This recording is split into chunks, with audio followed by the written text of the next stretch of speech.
অনেক তো হলো বাঙালি রান্না, এবার একটু অন্যরকম কিছু ট্রাই করলাম। নেপালিদের এক রকমের রেসিপি হয় যার নাম নেপালি চিকৌনি। বাড়িতে থাকা সাধারণ মশলাপাতি দিয়েই খুব সহজেই বানিয়ে ফেলা যায় এই রেসিপিটা, আর খেতেও হয় দুর্দান্ত। আমি তো এটা একবার খেয়ে প্রেমে পড়ে গেছি, তাই ভাবলাম এটা তোমাদের সাথেও শেয়ার করি। তাহলে তোমরাও দেখে নাও আমি এই রেসিপিটা কিভাবে বানালাম।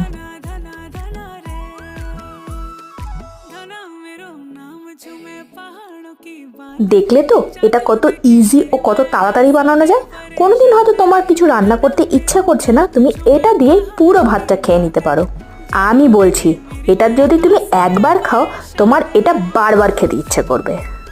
আমার চ্যানেলে যারা নতুন বন্ধু এসেছো তাদেরকে অনুরোধ থাকলো আমার ভিডিওগুলোকে দেখা, ভালো লাগলে লাইক করো, শেয়ার করো, কমেন্ট করতে ভুলো না, আর আমার চ্যানেলকে অবশ্যই সাবস্ক্রাইব করো। আজকের জন্য এটুকুই, টাটা, বাই বাই।